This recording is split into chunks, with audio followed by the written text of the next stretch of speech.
My name is Harper, and I'm 32 years old. The moment my sister Bethany ripped the crutch from under my arm at Dad's 70th birthday party, I knew my life was about to shatter worse than my leg ever did. It happened in front of 50 guests in our father's crowded backyard in suburban Ohio on a perfect June afternoon. One second I was standing near the dessert table.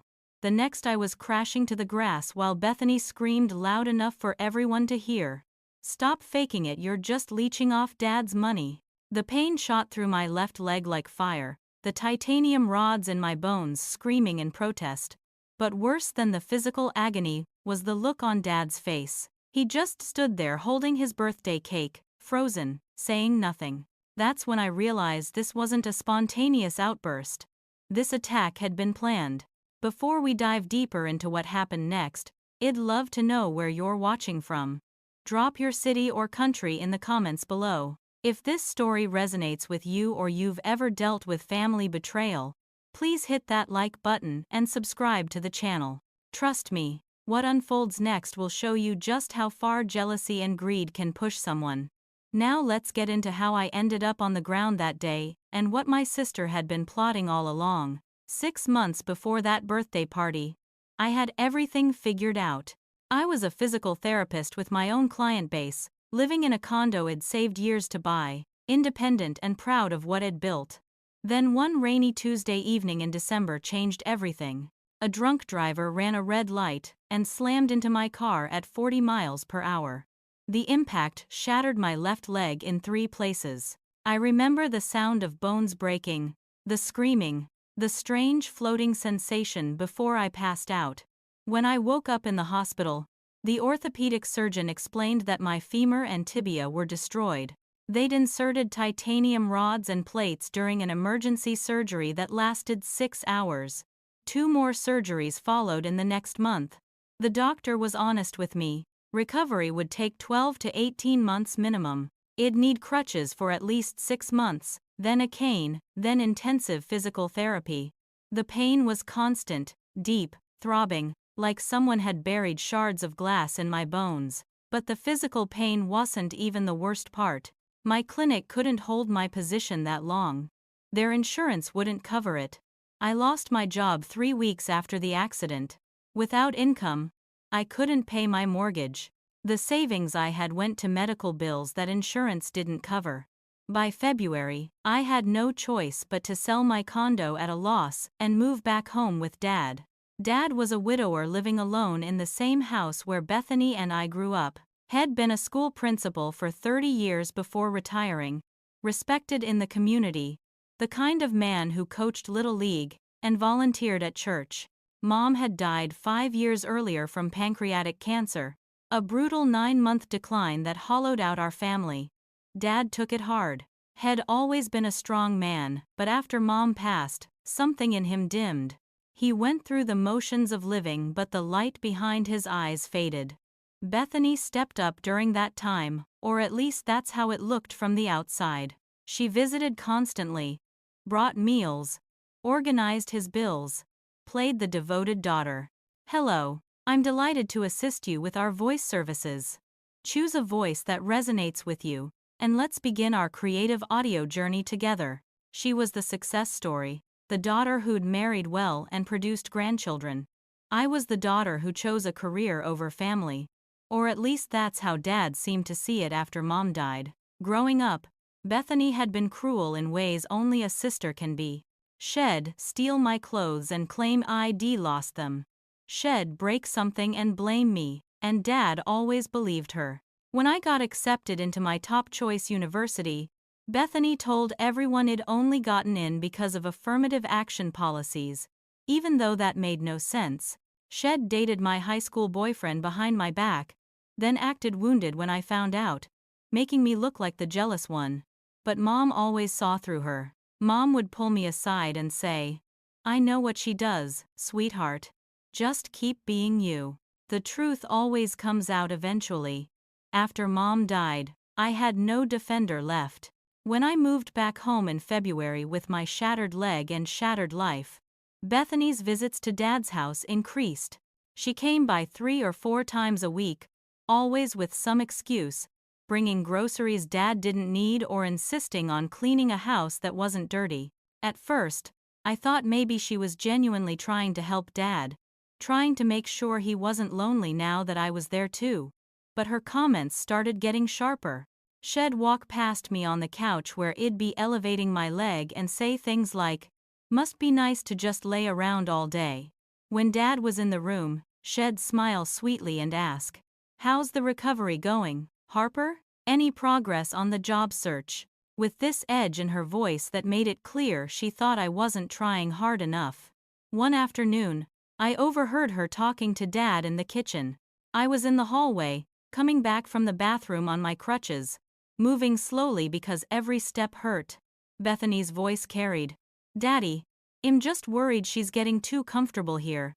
I know the injury was bad, but doctors can clear people to work sooner than they do. She could at least be looking for remote positions." Dad's response was quieter, but I heard him say, "She's my daughter, Bethany. She needs time." But Bethany pressed on. "I just don't want you being taken advantage of. You're on a fixed income now. You can't support two people forever." That conversation rattled around in my head for days. Was I taking advantage? I'd offered to pay rent, but Dad refused. I bought groceries when I could afford to, cleaned what I was physically able to clean, tried to stay out of his way. But the doubt crept in. Maybe I was a burden. Maybe I should have found some way to make it work on my own. Then one evening, I needed to use Dad's computer to print some medical forms. When I logged in, I noticed his financial documents folder was open. I shouldn't have looked, but something made me click. Inside, I found a subfolder labeled Estate Planning with a date from 2 weeks prior. My stomach dropped. There were emails between Dad and his lawyer discussing changes to his will. Another email chain between Dad and Bethany where she was sending him links to articles with headlines like, "How to Spot Disability Fraud and When Adult Children Take Advantage of Elderly Parents." My hands shook as I read her messages. "Daddy, I found this article and thought of Harper's situation. I'm not saying she's lying, but you have to protect yourself. What if she's exaggerating to avoid going back to work?" Dad's responses were measured but troubling. "I'll think about what you've said. You've always looked out for me." That's when I knew something much worse than sibling rivalry was happening. Bethany was building a case against me, and Dad was listening. The birthday party in June was supposed to be a celebration. Dad was turning 70, and Bethany had insisted on throwing him a big party. She handled all the planning, sending invitations to relatives I hadn't seen in years, Dad's old colleagues, neighbors, church friends. The backyard was transformed with white tents, catered food, a professional bartender mixing drinks. It must have cost thousands of dollars. Preston stood near the grill talking business with other men, while Bethany floated through the crowd in a yellow sundress, playing the perfect hostess. Her kids ran around with cousins, laughing. It looked like a scene from a magazine about successful families. I tried to help where I could despite the constant pain in my leg. It arranged the dessert table, folded napkins, smiled at guests who asked how I was doing and then clearly didn't want to hear the real answer. My crutch was a custom one, fitted properly with padding, because I'd be using it for months yet. Every step was calculated, every shift of weight deliberate. The pain never fully went away, but I'd learned to function through it. As the afternoon wore on, I noticed Bethany kept making comments to various guests within my earshot. She'd lean in close to Aunt Lorraine and say, "It's been so hard on Daddy, having Harper home. She's still not working, you know." To Dad's old friend Mr. Chen, she sighed and said, "We're all just hoping Harper recovers soon so Daddy can have his space back." Each comment was delivered with this concerned expression, like she was worried about me rather than undermining me. Some guests nodded sympathetically. Others shot me looks I couldn't quite read. Expressions somewhere between pity and suspicion. I felt myself shrinking, wanting to disappear. Preston caught my eye once and quickly looked away. Something in his face seemed uncomfortable, but he said nothing. When it was time for Dad to blow out the candles, everyone gathered around. Bethany had bought an elaborate cake from the expensive bakery downtown, decorated with golf clubs because Dad used to play before his arthritis got bad. Dad stood at the head of the table, looking older than I remembered. His hair completely white now, his shoulders slightly stooped. He started giving a speech thanking everyone for coming, talking about how grateful he was for family. That's when Bethany made her move. She'd been standing across from me, and suddenly she was right next to me, her hand on my shoulder. Her touch felt wrong, too firm. "Harper," she said loudly enough that conversations nearby stopped. "Can I talk to you for a second?" Before I could respond, her expression shifted into something hard and furious. Her hand shot down and grabbed my crutch, yanking it violently from under my arm.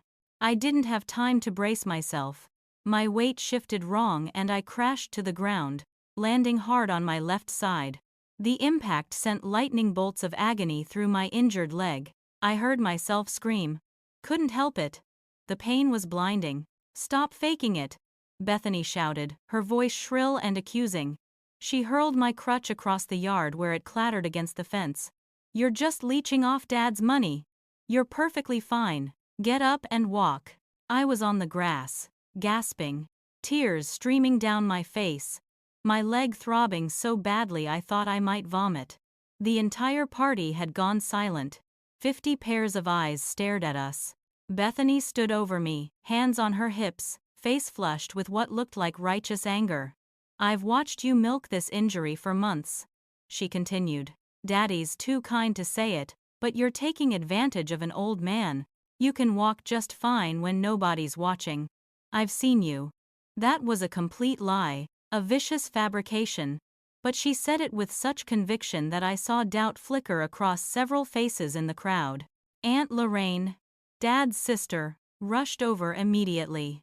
"Bethany, what are you doing? Harper's hurt." She knelt beside me, her hands gentle on my shoulder. Uncle Gerald, Lorraine's husband, stepped forward too, his face tight with anger. But Dad just stood there. He was still holding the cake knife, frozen in place, his expression unreadable. He didn't tell Bethany to stop. He didn't defend me. He just watched. Preston finally moved, putting a hand on Bethany's arm. "Honey, maybe we should." But Bethany shook him off. "No, everyone needs to see this. She's been playing you all." She pointed at me on the ground. "Stand up, Harper. Show everyone you can walk without that crutch." I couldn't even speak through the pain. My whole body was shaking. Gerald helped me sit up carefully while Lorraine retrieved my crutch. The whispers started then, rippling through the crowd. Some people looked horrified at what Bethany had done. Others looked at me with suspicion, like maybe she had a point. Bethany turned to the crowd, switching instantly into victim mode. Her eyes filled with tears. "I'm sorry everyone had to see this. I just couldn't watch my father being manipulated anymore. I'm only trying to protect him." Her voice broke perfectly, like she'd rehearsed it. Some of the older guests, Dad's friends who'd known Bethany since she was little, moved toward her with comforting words. Uncle Gerald helped me to my feet, supporting most of my weight. The pain in my leg was excruciating. I might re-injured something in the fall. Lorraine wrapped an arm around my waist. "Let's get you inside," she said quietly. As they helped me toward the house, I looked back at Dad. Our eyes met for just a second. Then he looked away and turned his attention back to his guests. Like I was the one who'd ruined his party. The celebration continued, but the atmosphere was poisoned. Through the window, I could see people eating cake, drinking, talking in tight clusters. Bethany had rejoined the party, accepting sympathetic hugs. I locked myself in my old bedroom, the room I'd grown up in, now filled with my meager belongings packed into boxes, and I sobbed until my throat was raw. My sister had just publicly accused me of faking a disability that had destroyed my life, and my father had done nothing to stop her. That evening, after the last guests had left and the catering company had cleaned up, I heard Dad's footsteps on the stairs. I was lying on my bed in the dark, my leg elevated on pillows, an ice pack pressed against where I'd landed hardest. Every breath hurt. There was a soft knock on my door. "Harper?" We need to talk. His voice was tired. I didn't answer. But he opened the door anyway and turned on the light. I squinted against the brightness. Dad stood in the doorway looking every one of his 70 years. He didn't apologize for what Bethany had done. He didn't ask if I was okay. Instead, he sat down heavily in the chair by my desk and said, "We need to talk about your situation here." My situation. Not the fact that his daughter had assaulted me in front of half the neighborhood. Not that I was in pain and humiliated. My situation. I sat up slowly, wiping my face. What about it? My voice came out hoarse. Dad sighed, rubbing his temples. Bethany's been talking to me for a while now. She's concerned, and honestly, Harper, I'm starting to share those concerns. Ice flooded my veins. Concerns about what? He wouldn't meet my eyes. About whether you're really as injured as you claim. About whether you're taking advantage of my hospitality. The words hit like physical blows.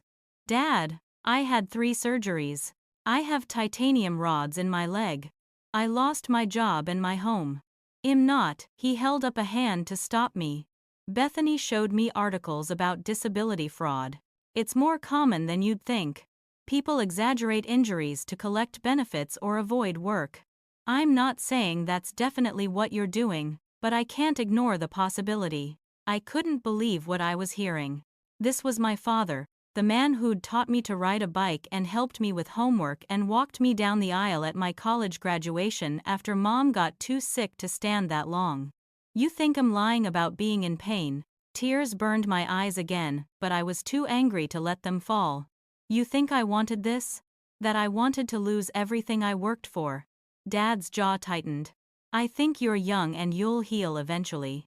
But right now, you're living rent-free, eating my food, using my utilities. Bethany has her own family to support. She's been helping me ever since your mother passed, really helping, not just calling once in a while when she remembers. So I've made some decisions. He reached into his shirt pocket and pulled out a folded paper.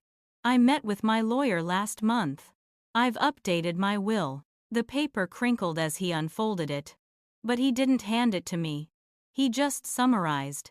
Originally, everything was split 50-50 between you and Bethany. Now Bethany will receive 75% of my estate, and you'll receive 25%. The room tilted. You're cutting me out of the will because you think I'm faking an injury. My voice rose despite myself. Bethany's husband is a millionaire. She doesn't need Dad's face hardened. This isn't about what she needs. It's about what she deserves. She's been there for me. You've been absent for years, only showing up now because you need something. That accusation was so unfair it took my breath away. I was building my career. I visited when I could. I called every week. You said you understood. Dad stood up, folding the paper back into his pocket. Bethany's shown me the truth. You called maybe once a month if that. You missed holidays. You weren't there when your mother was dying. That last part shattered something in me. I was there every weekend the last 2 months. I held her hand when she died. You know I was there. But Dad shook his head like I was rewriting history. Bethany says you showed up at the end to make yourself look good. That you refused to help with medical bills. I shot to my feet despite the pain, wobbling without my crutch. That's a lie. I paid thousands toward Mom's treatment. I can show you bank statements. But Dad was already moving toward the door. You have 3 months to find a job and a place to live. I need my house back. Bethany's been telling me I need to think about my own future, maybe downsize, and I can't do that with you here. The dismissal was clear. I was being kicked out, the will was being changed, and there was nothing I could say that he'd believe. Bethany's poisoning you against me, I said desperately. Can't you see that? She's lying to you. Dad paused in the doorway. Or maybe you're lying to me. And Bethany's the only one with the courage to call it out. Prove you're not faking. Harper, get a job. Move out. Show me I'm wrong. Then he left, closing the door behind him. I stood there in the middle of my childhood bedroom, shaking with rage and heartbreak. My own father didn't believe me. My own father thought I was a fraud, a leech, a liar. And Bethany had orchestrated all of it. I sank back onto the bed and stared at the ceiling for hours, my mind racing. Everything made sense now. All the little comments, the increased visits, the way Bethany had positioned herself as the devoted daughter. She'd been rewriting our history, poisoning Dad's memories of me, setting me up for this moment. I'd been so focused on recovering from my injury, on managing pain and trying to figure out my future, that I hadn't seen the knife coming until it was buried in my back. The morning after the birthday party disaster, I woke up to gentle knocking on my door. My leg was swollen and bruised from yesterday's fall, the pain worse than it had been in weeks. When I opened the door, Aunt Lorraine stood there with a thermos of coffee and worry etched deep in her face. "I couldn't sleep last night," she said quietly. "What Bethany did was wrong. What your father said to you after was worse. I want to help if you'll let me." I let her in and we sat on my bed like conspirators.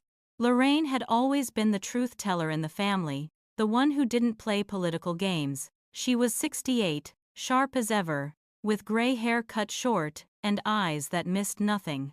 "I've been suspicious of Bethany for weeks now," she admitted. "Every time I visit Richard, she's here going through his papers.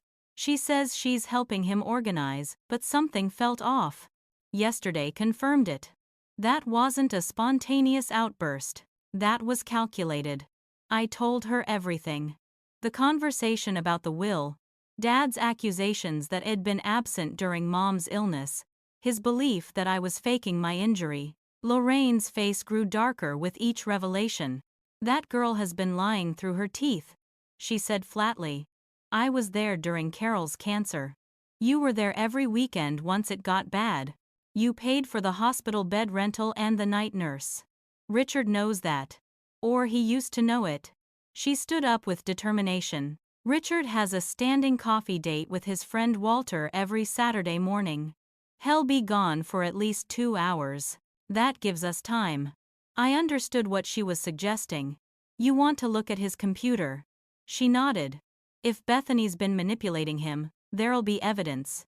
Emails, documents, something. We need to know what we're dealing with." An hour later, after Dad had left for his coffee date, Lorraine and I sat at his desktop computer in the study. I knew his password because he'd never changed it from Mom's birthday. What we found made me feel physically sick. Dad's email was a treasure trove of Bethany's manipulation. There were dozens of emails from her going back months, starting not long after my accident. The early ones were subtle, expressing concern about how Dad would manage with me in the house, asking if he needed financial help since he'd have another mouth to feed. But they escalated quickly. She'd sent him article after article about disability fraud, about adult children who take advantage of aging parents, about how to protect your assets from family members who might exploit you. Each email was carefully worded to plant seeds of doubt. "I'm not saying Harper is definitely lying, Daddy, but look at this case. This person claimed they couldn't walk and was caught on camera at the gym. I just want you to be careful." But worse than the articles were the emails where Bethany was flat out fabricating history. In one sent 3 months ago, she wrote, "Remember how Harper barely visited when Mom was sick? She was always too busy with work. You and I carried that burden together. Now she expects you to carry her burden. It's not fair to you." Lorraine pointed at the screen. "That's a bald-faced lie. You were there constantly." We kept digging. There was an email chain between Bethany and Dad's financial advisor, Carter Mills, someone Dad had trusted for 20 years. Bethany had convinced Dad to add her as power of attorney for both healthcare and financial decisions. The emails showed Bethany asking Carter questions about Dad's assets, how the house could be sold, what the timeline would be for estate settlement after Dad passed. Carter had pushed back gently, writing, "These are unusual questions for someone whose parent is healthy, Bethany. Is Richard aware you're asking about this?" Her response was chilling. "Daddy's getting older and I want to be prepared. He gets confused sometimes. I'm just looking out for him." We found more. Dad's browser history showed searches we knew he hadn't made himself. How to prove someone is faking disability. Can you disinherit a child? Signs of drug-seeking behavior in adults. That last one was particularly insidious. I'd been prescribed pain medication after my surgeries, which I'd taken exactly as directed and stopped as soon as I could manage without it. But Bethany was apparently building a narrative that I was an addict.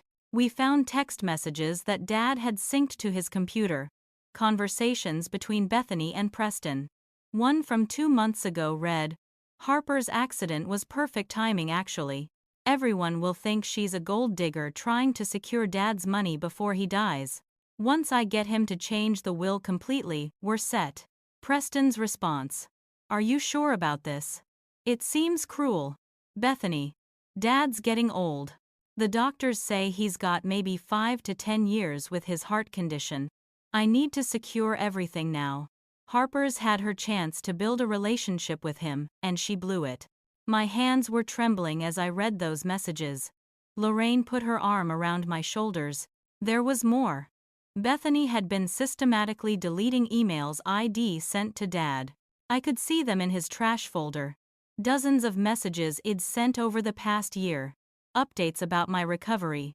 Photos I'd shared. Questions about how he was doing. All deleted, and when I checked the settings, Bethany had set up a filter that automatically sent my emails to trash.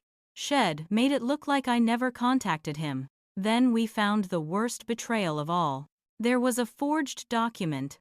A letter allegedly signed by me, declining to contribute to Mom's medical expenses. The signature was a decent forgery of mine, but I'd never seen the letter before. Bethany had apparently shown this to Dad as proof that I didn't care when Mom was dying. Attached to the scanned letter was an email from Bethany to Dad. "I found this in Mom's papers. I didn't want to show you because I know it'll hurt, but you deserve to know who Harper really is." We printed everything. Lorraine filled a manila folder with page after page of evidence. "This is elder abuse," she said grimly. "What Bethany's doing has a legal term. She's financially exploiting Richard and emotionally manipulating him. We need to show him this." But I felt paralyzed. What if he doesn't believe us? What if he thinks we faked these somehow? Lorraine squeezed my hand. "Then we get a lawyer involved. But Richard needs to see this. My brother is being manipulated by his own daughter, and it's going to destroy what's left of this family." We heard the garage door opening. Dad was home earlier than expected. We quickly logged out of the computer, and I retreated to my room with the folder while Lorraine went downstairs to act natural. I sat on my bed surrounded by printed proof of my sister's betrayal and felt something inside me break. This wasn't just sibling rivalry or jealousy anymore. Bethany had been systematically destroying my relationship with my father for months, planning to take everything, and she'd been cold and calculated about it. The text about Mom's death, about using it as timing, about Dad only having 5 to 10 years left. She was waiting for him to die. She'd turned his love for her into a weapon against me and against him. 3 days after Wed found the evidence, I'd had enough of waiting. Lorraine wanted to approach Dad carefully, to set up a family meeting with Uncle Gerald present as a witness, to present everything methodically, but I was done with careful. My leg was still aching from the fall at the party. It barely slept, and every time I looked at Dad I felt a mixture of anger and heartbreak that made it hard to breathe. I needed to confront Bethany directly. I needed to hear her admit what she'd done. So Tuesday afternoon, I called an Uber and went to her house. The mansion sat on 3 acres of manicured lawn in Oakmont Estates, the kind of neighborhood with a guardhouse and streets named after trees. Preston's real estate development company had built half the houses here. I had the Uber driver drop me at the circular driveway in front of their columned entrance. It took me a while to get up the front steps with my crutch, each movement painful and awkward. I rang the doorbell and waited. Bethany answered in yoga pants and a designer tank top, her hair in a perfect ponytail. When she saw me, her expression flickered with surprise before settling into cold annoyance. "What are you doing here, Harper?" I held up the manila folder. We need to talk. Let me in. She glanced behind her, then stepped out onto the porch instead, pulling the door mostly closed. The kids are doing homework. I don't want you upsetting them. The audacity of that statement, like I was the problem, made my blood boil. I know what you've been doing, I said, opening the folder. I have copies of all your emails to Dad, the texts to Preston, everything. You've been lying to him for months. Manipulating him, stealing my emails, forging documents. It's all here. For a second, something like fear crossed her face. Then it transformed into anger. She snatched the folder from my hands and flipped through the pages. Her jaw tightened. Then she laughed. Actually laughed. You went through Dad's computer? That's an invasion of privacy, Harper. He could have you charged. You forged my signature. I shot back. You've been committing elder abuse. That's illegal, Bethany. I could have you charged. She closed the folder and looked at me with an expression I'd never seen before. Pure contempt without any of her usual mask. You think Dad's going to believe you over me? You, the daughter who abandoned him to play therapist? The one who's been leeching off him for months? I've been the good daughter. I've earned his trust. You're just the family disappointment. Her voice was calm, matter of fact, like she was explaining something obvious to a child. This has never been your family, Harper. It's always been mine. Mom spoiled you. Made you think you were special. But she's gone now. Dad sees the truth. You're weak, you're needy, and you're in the way. I stepped closer despite the pain in my leg. I'm going to show him everything. I'm going to expose what you've done. Bethany's eyes narrowed. No, you're not. Before I could react, she grabbed my phone from my jacket pocket where it was visible. Hey, I reached for it but she was faster. She threw it hard against the brick pillar of the porch. The phone shattered, pieces scattering across the stone. Oops, she said flatly. Then her hand shot out and she shoved me. Hard. I wasn't braced for it. I stumbled backward, my crutch sliding out from under me on the smooth stone.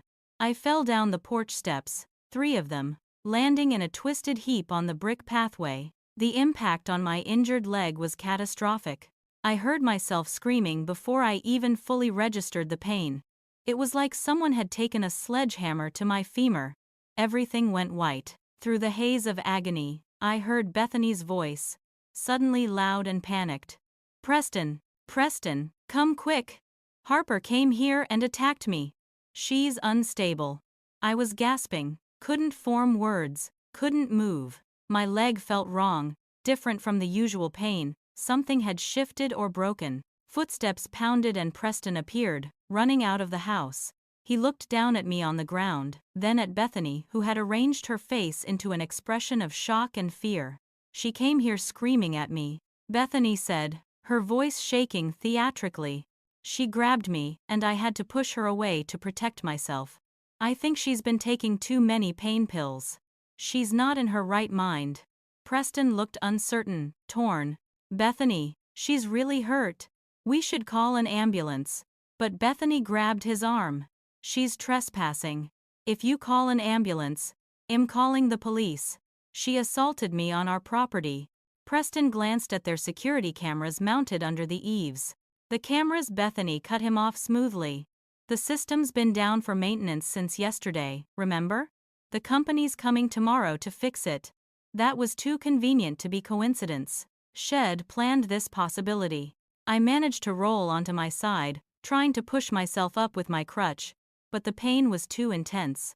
Tears streamed down my face. You're lying. I gasped at Preston. She pushed me. Check the cameras, they'll show. But Preston's expression had hardened. He believed his wife. Of course he did. Why would Bethany lie? You need to leave, he said to me. If you're not gone in 5 minutes, I'm calling the police and pressing charges for trespassing and assault. I wanted to argue, to make him see reason, but I couldn't even stand. Using the brick wall for support, I managed to get upright, putting all my weight on my good leg. My left leg wouldn't support any weight at all now. Something was definitely wrong. possibly re-injured from the original surgery site. I'd have to get it checked.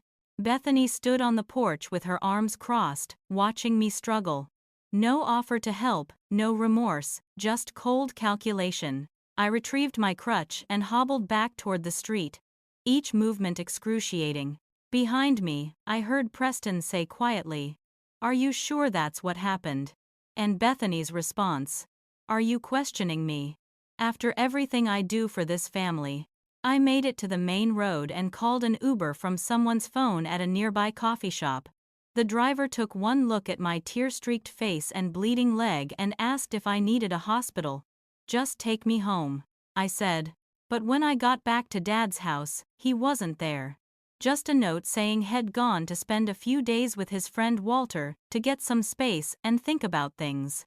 I was alone in that house with no phone, no evidence anymore because Bethany had kept the folder, and a leg that was screaming at me that something had gone very wrong. I made it to my room and collapsed on the bed. For the first time since this nightmare started, I let myself think the thought I'd been avoiding. What if I couldn't win? What if Bethany was too good at this, too ruthless, too believed? What if I'd already lost my father and there was nothing I could do to get him back? I lay there in the dark as the afternoon faded to evening, and I genuinely considered giving up. Maybe I should just leave. Start over somewhere else. Let Bethany have her victory. At least then the pain would stop. The next morning, I couldn't put any weight on my left leg at all. The pain had intensified overnight to the point where I couldn't sleep, couldn't think clearly. I knew I needed medical attention. Dad still wasn't home, and I had no phone to call him. Using Dad's landline, which barely anyone remembered he still had, I called an Uber to take me to the urgent care center near the pharmacy. The driver helped me inside where I gave them my insurance information and waited an hour before being called back. The physician assistant who initially saw me took one look at my swollen, discolored leg and immediately called for an orthopedic specialist. That's how I met Dr. Simone Walsh. She was in her 50s, with kind eyes behind wire-rimmed glasses, and an efficient manner that put me at ease immediately. She examined my leg carefully, asking detailed questions about the original injury and the recent fall. When I explained that my sister had pushed me, something shifted in her expression. "Harper Brennan," she said slowly, pulling up something on her tablet. "I thought your name was familiar. Your case was presented at our surgical conference 3 months ago. Dr. Peterson wanted feedback on the reconstruction approach for your femur. The images of your injury were some of the worst I've seen outside of combat trauma." She looked up at me. "Anyone who suggests you're faking this injury is either incredibly ignorant or deliberately malicious." Those words broke something open in me. I started crying, couldn't help it. 6 months of pain and doubt and accusation pouring out. Dr. Walsh handed me tissues and waited patiently.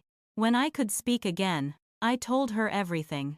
The birthday party, Dad changing his will, Bethany's manipulation, the confrontation at her house. Dr. Walsh listened without interrupting, her expression growing darker. "What you're describing is disability discrimination and elder abuse," she said firmly. "Your sister is financially exploiting your father and using your legitimate medical condition as a weapon. This is not okay." She sent me for new X-rays and an MRI. The results showed that the fall at Bethany's house had caused a small fracture near one of the surgical sites. Nothing catastrophic, but it would set my recovery back by several weeks and required a new brace. "You'll need to be even more careful now," Dr. Walsh explained. "This is proof that your injury is real and ongoing. Anyone who claims otherwise is ignoring medical evidence." She did something then that changed everything. She offered to write a comprehensive medical report detailing my injury, all the surgeries, the prognosis, the impossibility of faking this level of damage. "This is the kind of report that stands up in court if necessary," she said. "X-rays don't lie. Titanium rods don't appear in someone's leg by magic. If your father won't believe you, maybe he'll believe objective medical evidence." I could have hugged her. She also gave me the contact information for someone else. "This is Claudia Meyer," Shay's a disability rights lawyer I've worked with before. She handles cases of family members sabotaging disabled relatives, usually for financial gain. What you're describing fits the pattern perfectly. I left urgent care with a new brace, crutches with better padding, pain medication, and hope for the first time in weeks. I called Claudia Meyer from the urgent care's phone and explained my situation. She asked me to come to her office that afternoon. Claudia was younger than I expected, maybe 40, with dark, curly hair and an intensity that suggested she didn't lose cases often. Her office walls were covered with framed certificates and photos of her with various clients. She listened to my story, taking notes, asking sharp questions. Elder abuse cases are complicated, she explained. Your father is competent, so legally he can choose to believe your sister over you. But if we can prove she's been manipulating him through deception, that's different. The forged document is particularly damning. That's fraud. She asked if I had copies of the emails and texts we'd found. My heart sank. My sister kept the folder. She destroyed my phone. I don't have anything anymore. But Claudia smiled slightly. Do you remember your father's email password? I nodded. Then we can recover everything. Email servers keep records. Even if she's deleted things on his end, we can retrieve them with the right legal requests. Over the next week, with Dad still staying at Walter's place, Claudia worked her magic. She used my knowledge of Dad's passwords to access his email remotely through legal channels, documenting everything Bethany had done. The forged signature, the deleted emails, the manipulation. She compiled it all into a legal brief, but more help came from an unexpected source. Preston's business partner, a man named Miles Drummond, called Claudia's office looking for me. When we spoke on the phone, Miles explained that he'd been troubled by what he'd witnessed at the birthday party and the incident at Bethany's house. Preston told me what happened, how Bethany claimed you attacked her, Miles said. But I've known Bethany for 8 years, since Preston started the business with me. I've seen her manipulate people before.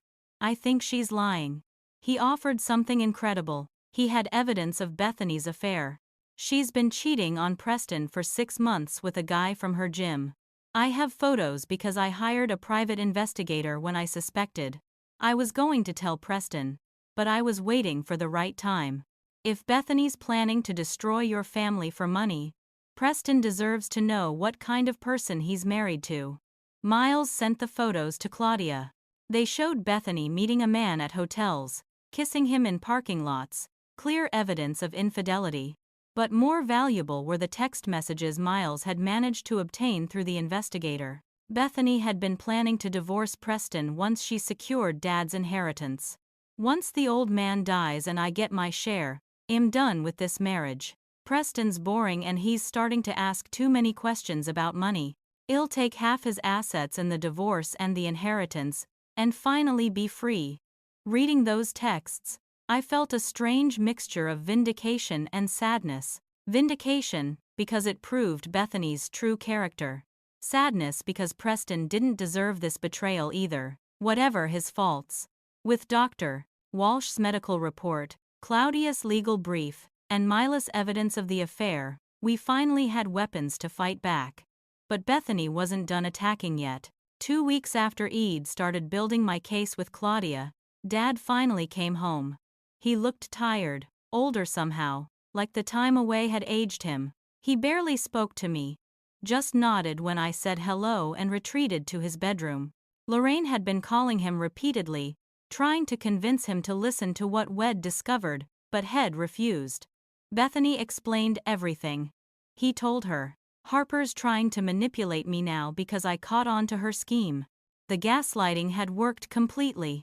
The next morning, Dad announced at breakfast that he and Bethany were going on a vacation together. Just for a week, he said. She wants to show me some places in Florida.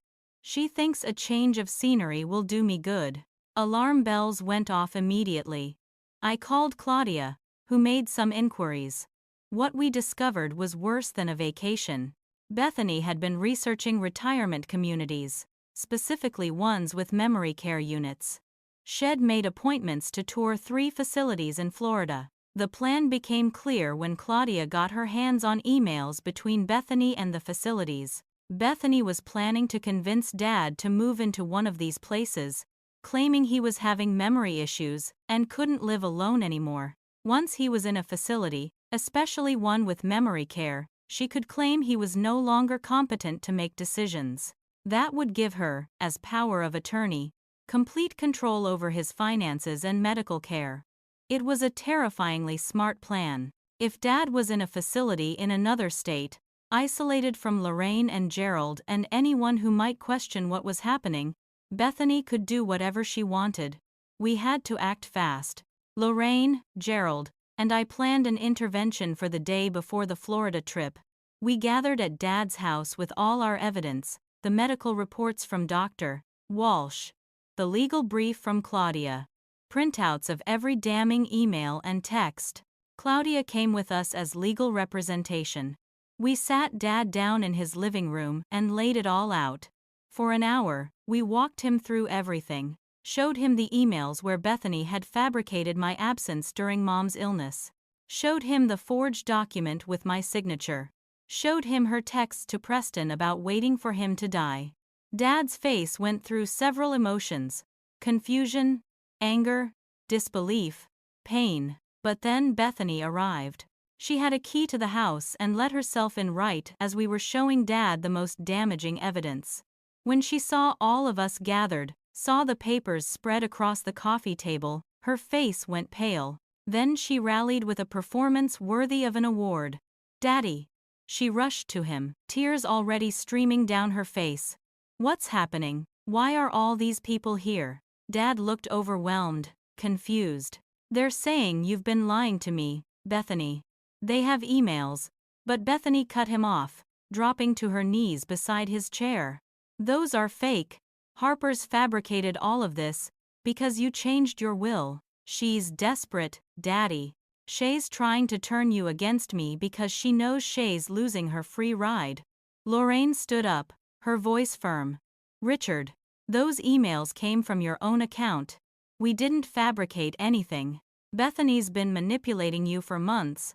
But Bethany spun to face us. "You're ganging up on him. Has an old man with a heart condition, and you're stressing him out with your lies. This is elder abuse." The irony of her accusing us of the exact crime she was committing would been funny if the situation wasn't so dire. Gerald stepped forward. "We have witnesses, Bethany. Miles Drummond is willing to testify about conversations he's overheard. Doctors are willing to testify about Harper's legitimate injury. This ends now." Bethany's eyes flashed with something dangerous. "I'm calling the police. You're harassing my father in his own home. I'm his power of attorney and I'm ordering you all to leave." She pulled out her phone. Claudia spoke for the first time. "If you call the police, I'll file a formal complaint for elder abuse and fraud. We have more than enough evidence to start an investigation." The standoff lasted several tense minutes. Then Dad clutched his chest. "I can't, it's too much." His breathing became rapid, his face flushed. "Daddy." Bethany grabbed him. I was frozen for a second, then rushed to his side. It looked like a heart episode, maybe a panic attack or something worse. Lorraine called an ambulance immediately. In the chaos of paramedics arriving and getting Dad onto a stretcher, Bethany managed to grab some of the evidence papers and shove them in her purse. At the hospital, Dad was stabilized. The doctors said it was a panic attack triggered by stress, exacerbated by his existing heart condition. He needed to stay overnight for observation. Bethany tried to use her power of attorney to make decisions about his care, but the emergency room physician refused. "Your father is conscious and competent. He can make his own medical decisions." Bethany was furious but couldn't argue with the doctor. I stayed at the hospital while Bethany eventually left, claiming she needed to check on her kids but promising to return. That's when Bethany made her fifth and most desperate attack. While I was down in the hospital cafeteria grabbing coffee, she snuck back into Dad's room. The nurse who came on shift later told us what happened.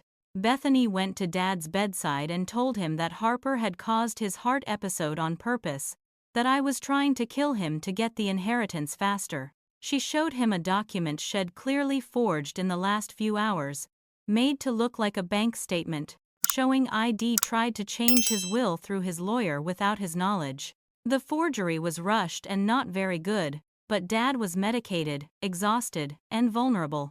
The nurse interrupted when she heard Bethany's raised voice. "Mom, you're upsetting the patient. You need to leave." Bethany snapped at her. "I'm his daughter and his power of attorney. You can't tell me what to do." The nurse stood her ground. "Security is on its way. Please leave now." When the hospital social worker reviewed the incident report, she made an official note about Bethany's behavior. That note would become crucial evidence later. The hospital social worker's name was Janet Palmer, a woman in her 60s who'd seen every kind of family dysfunction imaginable. She came to Dad's room the next morning and asked to speak with him privately. Then she asked to speak with me. I told her everything, showed her Claudia's legal brief on my phone. Janet's expression grew grimmer with each page. "This is one of the most clear-cut cases of elder abuse I've encountered," she said. "I'm filing a report with Adult Protective Services. They'll investigate." She also noted that when Shed reviewed Dad's medication list, something was wrong. "Your father's been taking a beta blocker for his heart condition," Janet explained. "But the dosage in his system is inconsistent with what's prescribed. Sometimes it's too high, sometimes too low. That could explain the confusion and memory issues your sister claims he's having." My blood ran cold. "Are you saying someone's been giving him the wrong dosage intentionally?" Janet's face was carefully neutral. "I'm saying it's worth investigating." The Adult Protective Services investigation moved fast.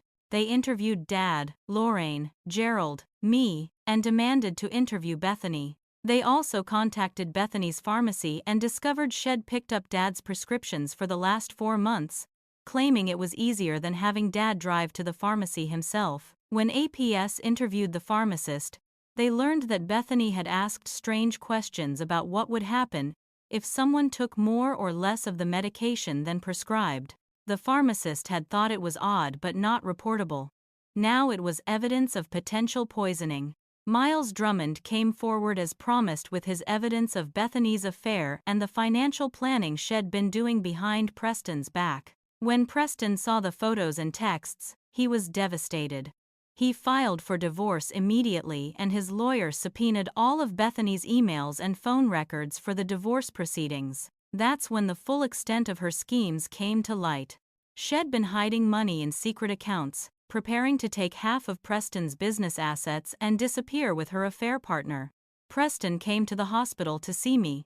He looked like he hadn't slept in days. "I'm sorry," he said quietly. "I should have seen who she really was. I should have believed you at the house. She pushed you, didn't she?" I nodded. "The cameras weren't really down for maintenance." He shook his head. "They were working fine. I checked the footage after you left. She deleted it before I could think to save it, but the timestamp showed it was deleted right after the incident. That told me everything." Preston provided a statement to APS and to Claudia detailing what had witnessed over the years of his marriage. Bethany's cruelty to service workers, her obsession with money, her willingness to lie about small things that made him realize Shed lie about big things too. The walls were closing in on Bethany from every direction. The final confrontation happened 3 days later when Dad was discharged from the hospital. Wed arranged for him to go stay with Lorraine temporarily, somewhere safe while everything got sorted out. Bethany didn't know about the plan. She showed up at the hospital expecting to take Dad home herself. Instead, she found a police detective waiting. Detective Sarah Morgan from the Financial Crimes Unit had been assigned to investigate the elder abuse and fraud reports. Also present were me, Claudia, Janet the social worker, Preston, and Miles. Dad was in a wheelchair, looking small and old and heartbroken. The detective laid out all the evidence systematically: the forged documents, the manipulated emails, the medication tampering, the financial exploitation.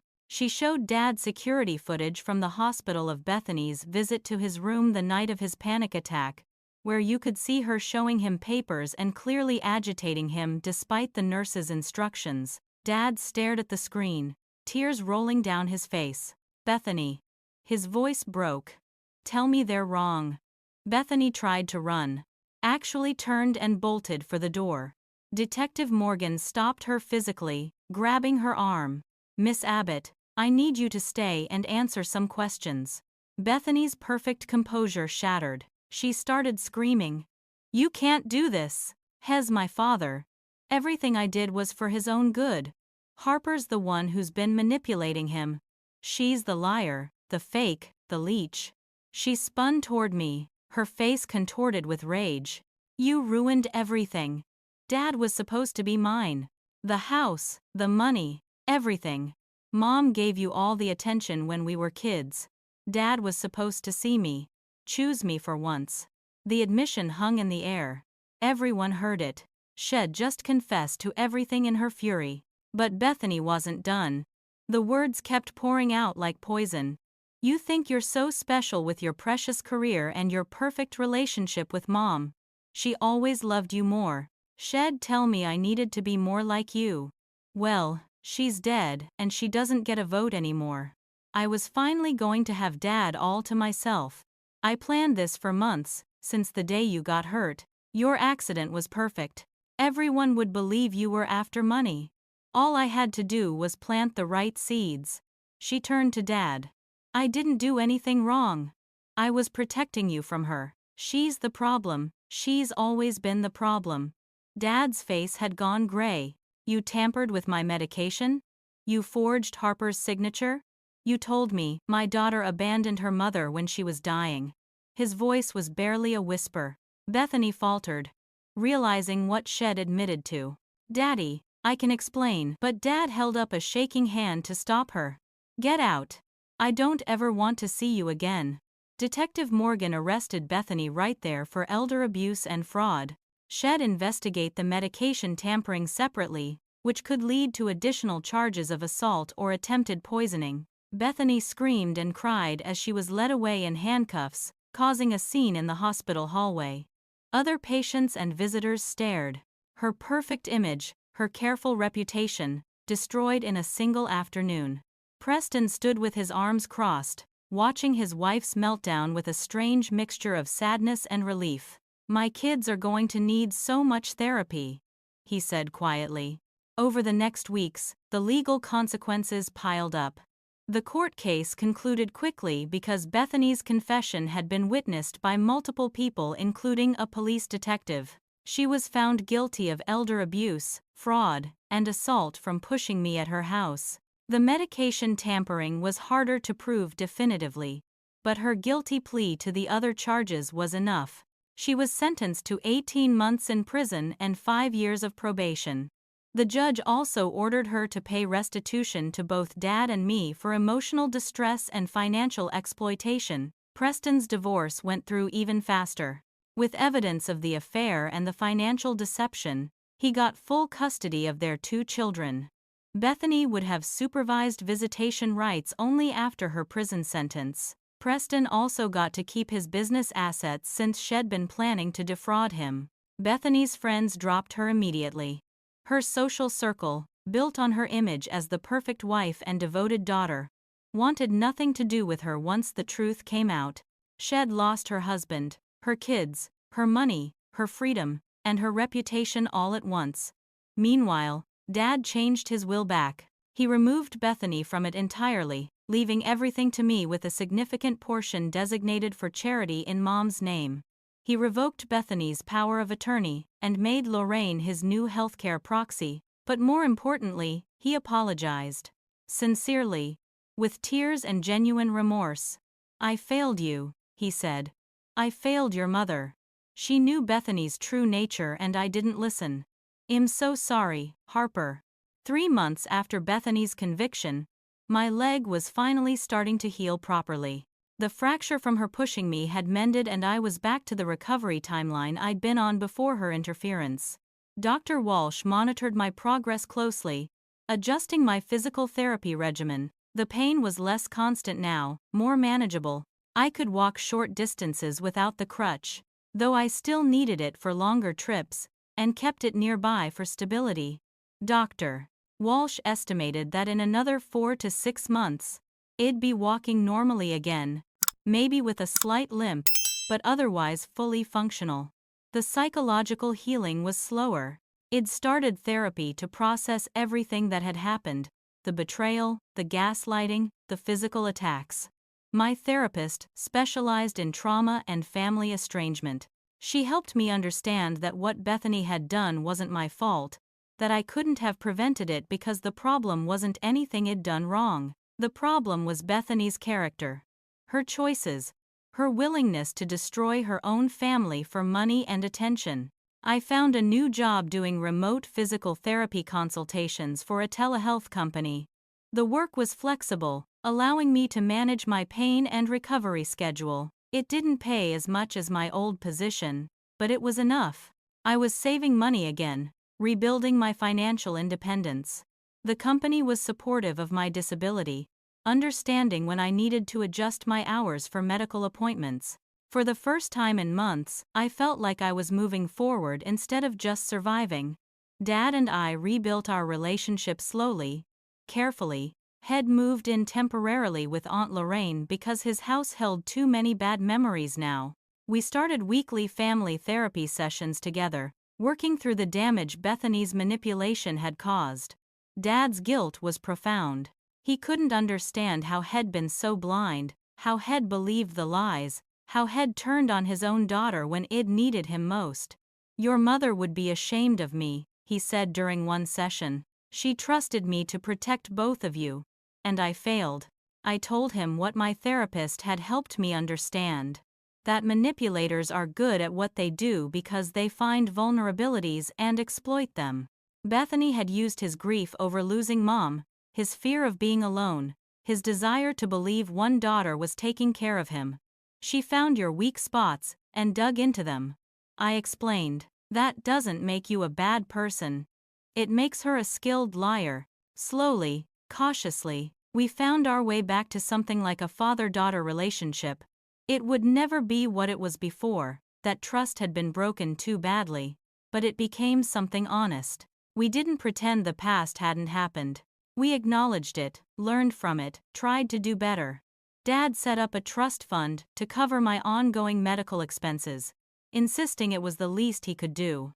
He also changed his will to leave everything to me, with a substantial portion designated for the cancer charity Mom had supported. He sold his house because it hurt too much to live there anymore and moved into a smaller condo near Lorraine's place. The fresh start seemed to help him. The consequences for Bethany kept unfolding. The custody battle with Preston was brutal. Shed tried to claim she was a fit mother despite the criminal conviction, but Preston's lawyers systematically destroyed that argument. The kids, his daughter Meredith, who was 12, and son Jackson, who was 10, testified that they'd witnessed their mother being cruel to me and to service workers. They'd overheard her plotting on phone calls. Preston got full custody and Bethany was allowed only supervised visits on weekends after her prison release. Her parents-in-law, Preston's mother and father, who'd always been kind to her, cut her off completely. Preston himself changed. The betrayal had hurt him deeply, but he channeled it into being a better father and working to undo some of the damage Bethany had done. He became an unexpected ally to me, using his business connections to help me find freelance physical therapy clients. He let his kids spend time with me so they could know their aunt without Bethany's poison coloring the relationship.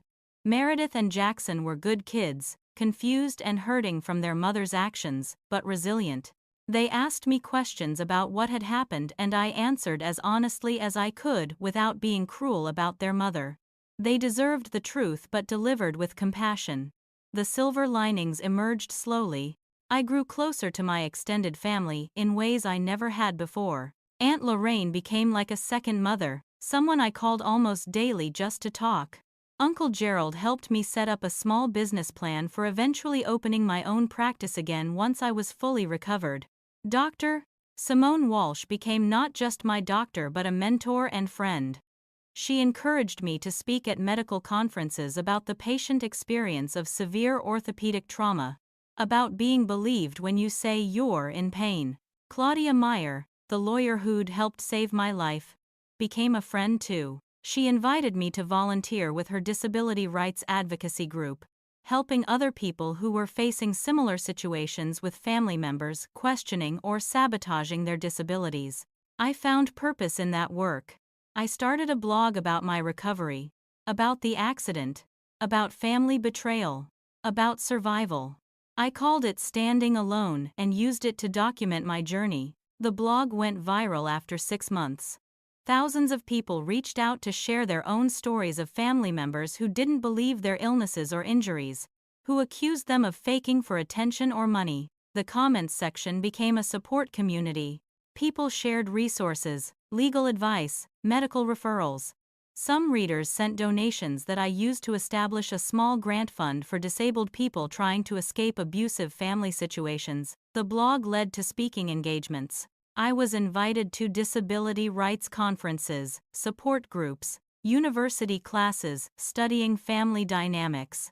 I talked about my experience openly, using Bethany's betrayal as a case study in what can happen when ableism and greed intersect. I found new friendships through the advocacy work. People who understood chronic pain, who'd faced similar disbelief, who were fighting their own battles for dignity and independence. And slowly, carefully, I started dating again. His name was Marcus Coleman, and I met him at a disability rights conference where we were both speaking. He used a wheelchair after a spinal cord injury from a construction accident. He was funny, kind, and understood what it meant to have your body fail you and your family doubt you. We took things slow, built a friendship first, let it develop into something more. Marcus never questioned my pain, never suggested I was exaggerating, never made me feel like a burden. He showed me what support actually looked like. 2 years after the accident that shattered my leg and my life, I was in a completely different place. I was living in a small apartment I could afford, working remotely in a job that accommodated my needs, walking without a crutch most days, though I kept one for bad pain days. I had a limp that would probably be permanent, but it didn't slow me down much anymore. The titanium rods would be in my leg forever, a literal backbone of metal supporting me. I'd learned to think of them as a metaphor, the strength I'd built to stand on my own. Dad was healthier now too, both physically and mentally. His heart condition was managed better, with proper medication that wasn't being tampered with. Head found peace volunteering at the senior center, helping other elderly people recognize the signs of elder abuse and financial exploitation. He gave talks about his experience, warning others about how easy it is to be manipulated when you're grieving or lonely. Our weekly dinner tradition became something I looked forward to. We'd cook together at his condo or mine, talking about real things instead of surface pleasantries. He told stories about Mom that I'd never heard, about their early marriage, about the dreams they'd had. He finally talked openly about his grief, admitting how lost Head felt after she died. Our relationship wasn't perfect, but it was honest. Head told me recently, with tears in his eyes, "Your mother would be so proud of who you've become, not despite what happened, but because of how you handled it. You're stronger than I ever was." Bethany was released from prison after serving 14 months with good behavior. I heard about it through Lorraine because Id specifically asked not to be notified directly. I didn't want anything to do with her. But Bethany had other plans. 3 weeks after her release, she showed up at my apartment building. The security system buzzed and I saw her face on the video intercom. My first instinct was panic, but then I looked at her through the camera. She looked different. Older. Harder. Prison had aged her, or maybe just removed the polish she'd always maintained. Her hair was darker now, pulled back severely. She wore jeans and a plain sweatshirt, no designer labels. I pressed the intercom button. "What do you want, Bethany?" Her voice came through tinny and small. "I want to talk. Please, Harper. I just got out and I have nowhere to go." Preston cut me off. "I need help." The audacity was staggering. After everything she'd done, she thought it'd help her. No, I said simply. But she kept pressing the buzzer. Please. I'm your sister. Family is supposed to forgive. I've had time to think about what I did. I want to make amends. Against my better judgment, I went downstairs to the lobby, but didn't let her inside. Through the glass door, we faced each other. She looked desperate, and part of me felt a twinge of pity. Then I remembered her screaming at Dad's birthday party, pushing me down her steps, tampering with Dad's medication. All of it. I'm sorry, Bethany said. Though her eyes were hard, I was wrong about everything. I let jealousy control me. But I've paid for it, Harper. I lost my husband, my kids, my home. I did my time. Can't you give me a second chance? I studied her face, looking for genuine remorse. All I saw was someone who'd lost everything and was looking for someone to blame or someone to use. You're not sorry, I said quietly. You're sorry you got caught. There's a difference. Her expression shifted, anger flickering through. So that's it? You're just going to abandon me? After I've lost everything. The victimhood, the manipulation. It was all still there. She hadn't changed at all. You didn't lose anything, I said. You threw it away with your own hands. You made choices, Bethany. You chose to lie, to manipulate, to hurt people. Those choices have consequences. She stepped closer to the glass, her face twisting into something ugly. You always thought you were better than me. Perfect Harper with her perfect career and Mom's perfect love. You know why I did all of it? Because I wanted to see you suffer the way you made me suffer my whole life just by existing. There it was. The truth she'd admitted in her rage at the hospital, distilled down to its pure essence. She hated me for being myself. Not for anything I'd done to her, but for existing in a way that made her feel inadequate. I didn't make you feel anything, I said. You chose how to feel about yourself. You chose to be jealous instead of happy. You chose hate instead of love. I wanted a sister, Bethany. I wanted you to love me. But you chose to be my enemy. Her hands curled into fists against the glass. So you won't help me? It wasn't a question. No. I confirmed. You need to figure out your own life. You're not my responsibility. You stopped being my sister when you decided to destroy me. I turned and walked back to the elevator. Behind me, Bethany shouted. You'll regret this. You think you're so strong now, but you're still the same weak little girl you always were. I didn't turn around, didn't respond. The elevator doors closed and I went back upstairs. From my window, I watched her stand on the sidewalk for a few more minutes, then finally walk away. I never saw her again. Months passed. I heard through the family gossip network that Bethany had moved to another state, trying to start over somewhere no one knew her story. She'd found some kind of work, was living in a small apartment, had no contact with her kids who didn't want to see her. Part of me felt sad for her, for the life she could have had if she'd chosen differently. But mostly, I felt free. Free from the need for her approval or her love. Free from the poison she'd spread through our family. Free from the burden of trying to make someone care about me who was fundamentally incapable of caring about anyone but herself. The final piece of healing came almost 2 years to the day after the accident. Marcus and I went hiking. Something I'd thought I'd never do again. It was a moderate trail in a state park, nothing extreme. But it felt like climbing Everest. My leg ached by the end, and I'd need to ice it and rest for a day, but I'd done it. We reached an overlook and stood there looking down at the valley below. How do you feel? Marcus asked, his hand in mine. I thought about everything I'd been through. The accident that had shattered my bones. The sister who'd tried to shatter my spirit. The father who'd almost lost himself to manipulation. The slow climb back to something like wholeness. I feel free, I said finally. They tried to break me by taking my crutch. They didn't realize I never needed it to stand tall. I just needed to learn to stand alone. Marcus smiled. You're not alone anymore, though.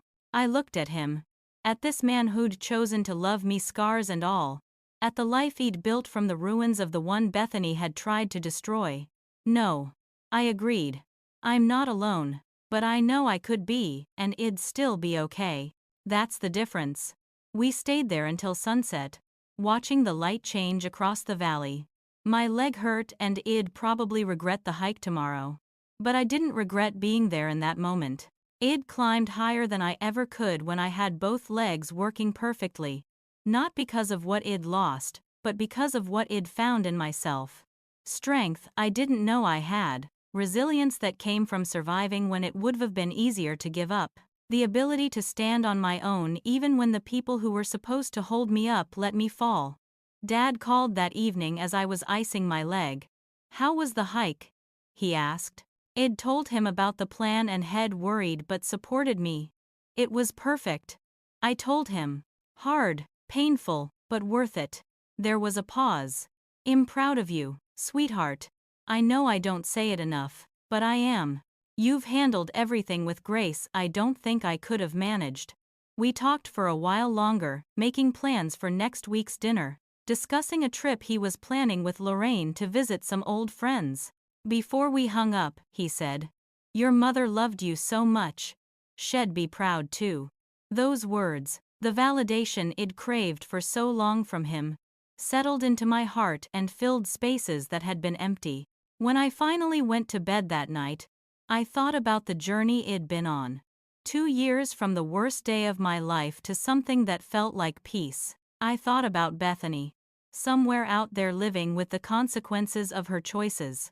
I hoped she'd find some kind of redemption eventually, some way to become a better person. But that wasn't my responsibility anymore. She'd burned our relationship to ash and scattered it, and I'd built something new from what remained. I was exactly where I needed to be. Have you ever experienced a betrayal from someone you trusted completely? How did you handle it? Share your story in the comments below. If this story resonated with you, please hit that like button and subscribe to this channel for more real-life stories about family, survival, and finding strength in unexpected places. Share this video with anyone who might need to hear that they're not alone in dealing with toxic family members. Thank you so much for watching, and remember that sometimes the people who try to break you actually help you discover just how unbreakable you really are. Take care of yourselves out there, and know that your truth matters even when others try to silence it. Until next time, stay strong and keep standing tall.